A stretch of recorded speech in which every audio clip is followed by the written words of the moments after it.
আসসালামু আলাইকুম। আপনারা কেমন আছেন? নিশ্চয়ই ভালো আছেন। আর এটা হচ্ছে আমার বাবলু সোনার ছাদ বাগানে কদবেল গাছ। আমি আর বাবলু সোনা হর্টিকালচার সেন্টারে গিয়েছিলাম। গিয়ে দেখি কদবেল গাছ, মাদার গাছ, সেই গাছ থেকে তারা চারা বানিয়েছে। তারপরে আমি আমার বাবলু সোনাকে বললাম, বাবলু একটা কদবেল চারা নাও। বলে কদবেল? বলছি আচ্ছা নেও না। পরে সে কদবেল চারা কিনে নিয়ে আসছে। কিনে নিয়ে আসার পরে লাগিয়ে দিয়েছে, কিন্তু সে কোনোভাবেই এই গাছকে বাঁচাতে পারতেছে না। পরে আমার বাবলু সোনা অনেকবার রিপোর্ট করার ফলে এই বড় ড্রামে দিয়েছে।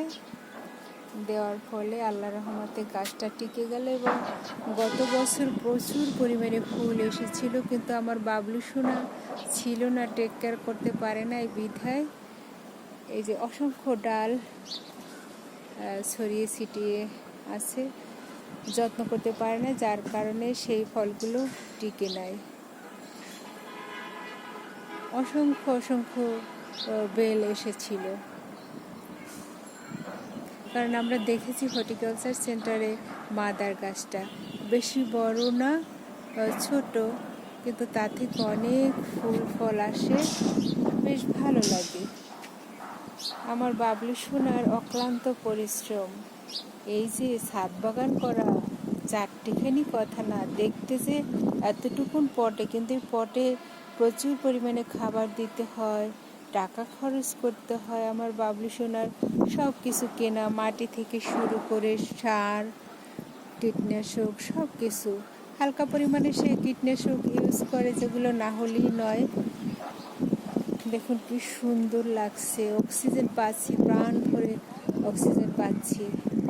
আমার বাবলু সোনার জন্য সবাই দোয়া করবেন, আর সবাই একটু একটু করে শুরু করেন। প্রথমে কিন্তু যে কোনো কাজই করবেন, প্রথমে করতে গেলে কিন্তু অনেক কষ্ট হয়, অনেক পরিশ্রম লাগে। তারপর যখন সাকসেস হবেন তখন দেখবেন কতই না ভালো লাগে।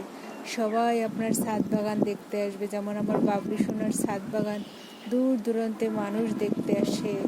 তারপর যাদের সাথে অনলাইনে পরিচয়, ভালো ভালো অফিসার, সমাজে এলিট শ্রেণীর লোক, তারাও আমার বাবলু সোনার ছাদ বাগান পরিদর্শন করতে আসে। যখন বিভিন্ন ধরনের ফল হয় তখন তারা দেখে চলে আসে। সে কি অন্যরকম একটা অনুভূতি। সবাই নিয়ে যায়, খায়, অনেক খুশি হয়, অনেক প্রশংসা করে, দেখতেই ভালো লাগে। আর ছাদ বাগানে যতই আপনি পরিশ্রম দিবেন, ততই আপনার ছাদ বাগানের গাছগুলো হেলদি হবে। প্রথমে কষ্ট হবে, পরে দেখবেন যে এই কষ্টটাই আপনাকে অনেক শান্তি দিবে। আর এই ছাদ বাগান করলে মূলত আপনার ওই যে দুশ্চিন্তা, কষ্ট, মানসিক অশান্তি, এগুলো থাকে না, শান্তি পাওয়া যায়। সবাই ভালো থাকবেন, সুস্থ থাকবেন। আল্লাহ হাফিজ।